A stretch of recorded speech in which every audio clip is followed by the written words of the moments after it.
নমস্কার, আমি ঝুমপলি পলিগ্রিলে আপনাদের সবাইকে স্বাগত। আজকে আমি সিজনাল ফ্রুট দিয়ে একটা দারুণ সুইট ডিশ বানিয়ে দেখাচ্ছি। এটা নাগপুরের বিখ্যাত সান্ত্রা বা অরেঞ্জ বা কমলা লেবু। আজ আমি এই কমলা লেবু দিয়ে বানাবো একটা বিখ্যাত সুইট ডিশ, যেটা ভারতের প্রায় সর্বত্রই পাওয়া যায়, সর্বত্রই বিখ্যাত, কিন্তু বাংলায় খুব একটা চল নেই। সেটা হচ্ছে সান্ত্রা বরফি বা অরেঞ্জ বরফি। প্রথমে কমলা লেবুর জুস বানিয়ে নিতে হবে। অরেঞ্জগুলো আমি জুস বানিয়ে নিয়েছি, প্রায় 150 ml হয়েছে। আর হাফ কাপ অরেঞ্জ পিল বা জেস্ট ফাইনলি স্লাইস করে নিয়েছি। এছাড়াও আমার লাগছে গুঁড়ো চিনি, ঘি, ময়দা, খোয়া ক্ষীর আর স্যাফরন। প্যান গরম করে ঘি দিয়ে দিচ্ছি। প্রায় 100 গ্রাম ঘি দিয়ে দিয়েছি। এবার এর মধ্যে 100 গ্রাম ময়দা এর সাথে মিশিয়ে দেব। এবার এটা একটু এই ঘিয়ের মধ্যে ময়দাকে মিশিয়ে ভালো করে ভেজে নিতে হবে। কন্টিনিউয়াস মিডিয়াম হিটে নেড়ে যেতে হবে যতক্ষণ না এই মিশ্রণটা সেমি লিকুইড আর গোল্ডেন কালার হয়। দেখুন কেমন সেমি লিকুইড হয়ে এসছে আর কালারটাও গোল্ডেন হয়ে গেছে।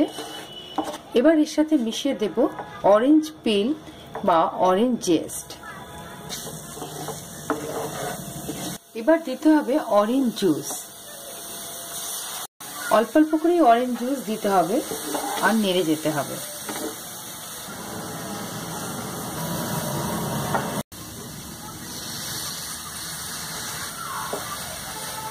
এই মিক্সচারটা অনেকটা ঠিক হয়ে গেছে।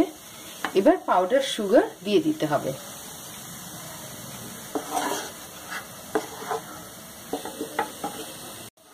আমি এতে 150 গ্রাম চিনি নিয়েছি। স্বাদ অনুযায়ী আপনারা চিনি কম বেশি করে নিতে পারেন। চিনিটা ভালো করে মিশিয়ে দেওয়ার পর মিশিয়ে দিতে হবে মাওয়া বা খোয়া ক্ষীর। মাওয়া বা খোয়া ক্ষীর না থাকলে মিল্ক পাউডারও মেশানো যেতে পারে। এর সাথে মিশিয়ে দিচ্ছি একটু স্যাফরন।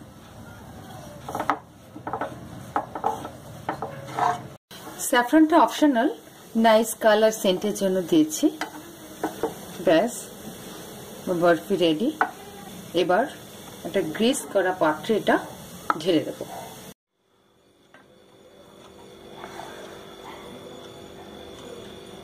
এবার এটাকে আমি ঠান্ডা করতে দেব। ঠান্ডা হয়ে গেলে মনোমতো শেপ বা ডায়মন্ড শেপে কেটে নিতে হবে।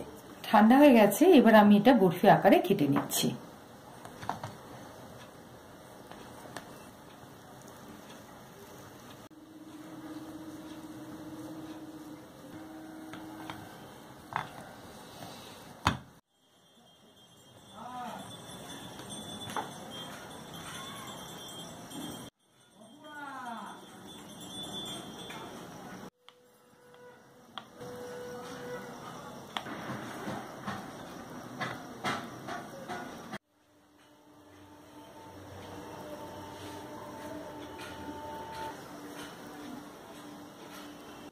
এই হচ্ছে নাগপুরের বিখ্যাত সান্ত্রা বরফি বা অরেঞ্জ বরফি বা কমলা লেবুর বরফি।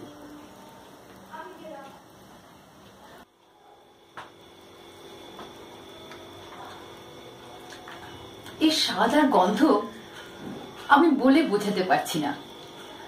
আপনারা বাড়িতে বসে বানিয়ে ফেলুন অরিজিনাল নাগপুরের সান্ত্রা বরফি। এরকম আরো রেসিপির জন্য আমার ইউটিউব চ্যানেলে সাবস্ক্রাইব করুন। আবার দেখা হবে। টাটা।